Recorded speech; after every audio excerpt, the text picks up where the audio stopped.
Muito bem, irmãos. Aqui nós estamos no segundo vídeo sobre Jonas. E como eu falava no vídeo anterior,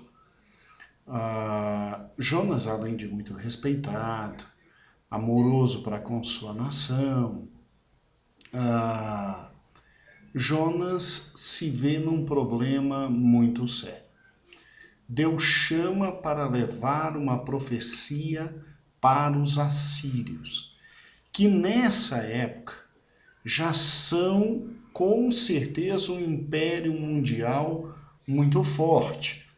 Tinham inclusive, em relação a Israel e a Jerusalém, já tinham muita influência sobre Israel e sobre Jerusalém, porque Israel e Jerusalém tinham se dividido, tinha o reino do norte e o do sul. Então, ao contrário do que eu falei no finalzinho da primeira parte, nesse momento histórico eles não estavam crescendo. Nesse momento histórico eles já eram uma realidade de império mundial. Eu achei um comentário muito interessante, é aqui do Manual Bíblico, do Arley, né? Manual Bíblico, na página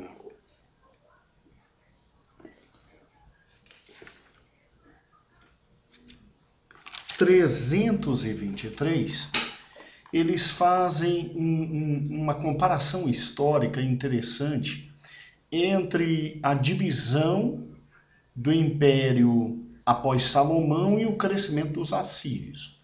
Vou ler a parte que importa, escute com bastante atenção. Quando houve a divisão entre o reino do norte e o reino do sul, com Jeroboão I, os assírios começavam a se destacar como futuro império mundial, né? Então, olha que interessante. Nínive estava começando a se destacar como a capital desse império e os assírios começavam a sua escalada. E aí, olha que interessante.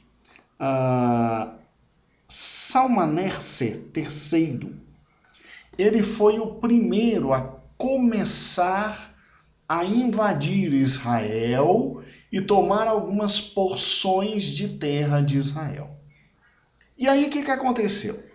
Depois que ele morre, vem o rei Hadad-Nirari, que é dessa época, e Jeroboão, ou seja, 200 anos depois de Jeroboão I, Jeroboão II, vem, e em decorrência de profecias de Jonas, recupera esses territórios que no início o antigo rei de Nínive tinha conquistado.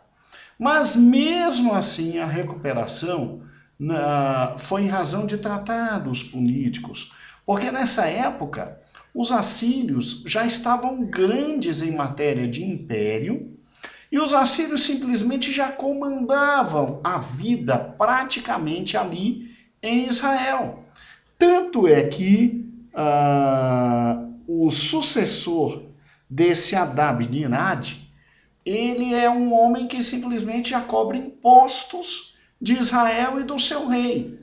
Então você tinha Israel em um momento político que tinha rei, Jeroboão era rei.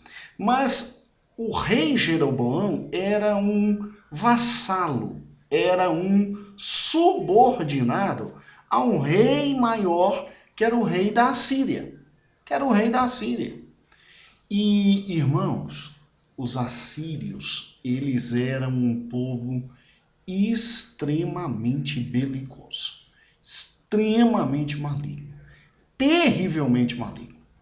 Ou seja, nessa época, o povo de Deus tinha uma certa liberdade? Tinha.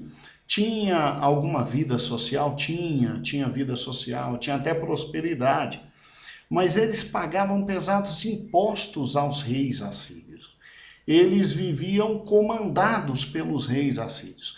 Era um reino submisso ao reino assírio. E o que Deus faz com Jonas? Deus pega Jonas e Deus diz assim: Jonas, presta atenção. Você vai a Nínive, a capital dos assírios. Você vai a Nínive e você vai profetizar dizendo que a maldade deles chegou ao limite e que eu estou perto de destruí-los. Irmãos, isso foi no coração de Jonas algo absolutamente intragável. Por quê? Porque, pare e pense, se eu sou Jonas, eu faço parte de um povo que está sendo oprimido por um povo maior. E esse povo maior, então, é meu inimigo. E que história é essa de Deus me usar para ir até meus inimigos e dizer que se eles não se converterem, ele, Deus, os destruiria? Quer dizer, se eles se converterem, Deus ia ter misericórdia. Em outras palavras, Deus teria misericórdia dos meus o quê? Inimigos. Inimigos. Irmãos, isso é coisa que vem para o coração de Jonas. E Jonas fica se perguntando, mas o que está havendo? Sou profeta de Deus, sou homem de Deus, sou homem reconhecido, sou dedicado, profetizo, Deus me usa. E o que está havendo? Que história é essa de Deus ter misericórdia dos nossos inimigos? De Deus alcançar com misericórdia aqueles que nos estão expoliando, que nos estão roubando. Porque, nós somos, entre aspas, livres, mas nós somos subordinados aos assírios. E o grande problema, e se eu for lá e profetizar e esse povo ainda reconhecer e pedir misericórdia e Deus tiver misericórdia? Por incrível que pareça, Jonas era daqueles patriotas terríveis que não admitia que a graça e o amor de Deus atingisse outras nações, principalmente os seus inimigos. Principalmente os seus inimigos. Mas como é que eu chego a essa conclusão? Você chega a essa conclusão lendo com a turma um versículo que é chave. Jonas passa por toda aquela história que nós já conhecemos. Jonas vai, finalmente obedece a Deus e prega ali em Nínive. E o povo se arrepende. E Deus tem misericórdia. E você vê isso claramente no capítulo 4, quando diz assim o versículo 1, Jonas revoltado com Deus. Mas desgostou-se Jonas extremamente disso e ficou ressentido, ou seja, Deus não iria mais destruir os assírios porque eles tinham simplesmente se arrependido. E Deus ficou ressentido porque não ia destruir os assírios. E olha que interessante. E orou ao Senhor e disse: Senhor, não foi isso o que eu disse estando na minha terra? Por isso fugi para Tarsis, pois sabia que és Deus piedoso e misericordioso, longânimo e grande em benignidade, e que te arrependes do mal. Ou seja, esse versículo diz absolutamente tudo. Deus pega e Deus envia, e ele, depois de muita luta, ele vai e prega, e simplesmente, depois que ele prega, ele vê o povo se arrependendo, Deus tendo misericórdia, e ele diz: é por isso que eu estava fugindo para Tarsis, é por isso que eu fugi para um outro canto, porque eu sabia que você ia ter misericórdia, porque você é Deus longânimo, porque você é Deus amoroso. Então aqui nós temos a história de um homem extremamente dedicado a Deus, extremamente dedicado à obra de Deus, extremamente reconhecido no seu tempo, e que simplesmente acredita de todo o coração que Deus não poderia ter misericórdia dos seus adversários. Há uma interpretação que eu acho muito interessante, mas muito interessante mesmo, ela está nesse livro aqui. É uma outra fonte de pesquisa, através da Bíblia, livro por livro, do pastor Meir Pellman, né? Ele interpretando esse ponto, ele fala de uma forma que eu achei assim muito interessante. Olha, vou ler para os irmãos, preste bastante atenção e se quiser, coloque o vídeo várias vezes. Olha o que diz aqui, ó. O livro de Jonas é diferente dos outros proféticos por não conter uma mensagem direta a Israel. A mensagem do profeta é dirigida aos ninivitas.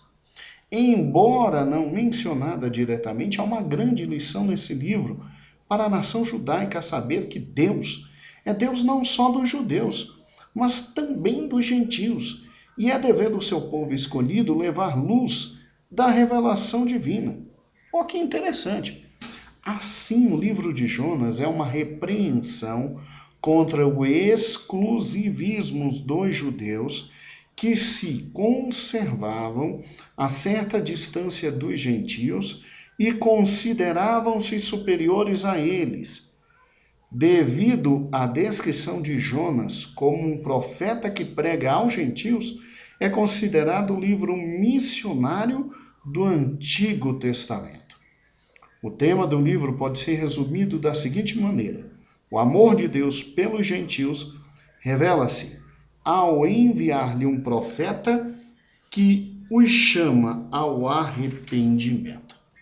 Então, olha o que mais esse autor diz. Ó. No auge do seu orgulho e prosperidade no tempo de Jonas, Nínive era a capital do Império Assírio, e a sua maldade elevou-se até os céus. Portanto, Deus envia Jonas para falar aos seus inimigos que Deus os destruiria se eles não se arrependessem. Então, olha que interessante. Jonas, então, é esse personagem absolutamente revoltado com a possibilidade de Deus ter misericórdia dos inimigos do povo de Deus. E os assírios eram homens muito cruéis. Que história é essa de Deus ter amor por meus inimigos? Que história é essa de Deus ter compaixão por meus inimigos? Irmãos, a coisa foi tão grave, a coisa foi tão terrível, que Deus, no final do livro, pega Jonas, porque Jonas prega e depois fica ali na cidade olhando para ver o que ia acontecer, numa torcida imensa de que os ninivitas não se arrependessem e fossem destruídos, né?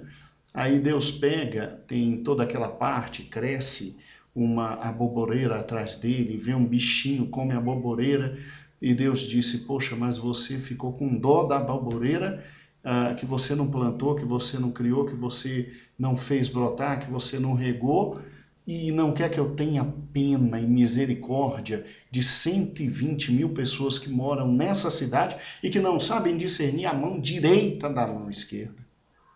É incrível, irmãos, mas ainda hoje, no meio do povo de Deus, existe gente pensando que Deus é só dele e que não poderia ter misericórdia dos seus, entre aspas, inimigos. Então, irmãos, aqui termina a segunda parte do vídeo. Vamos para a terceira parte.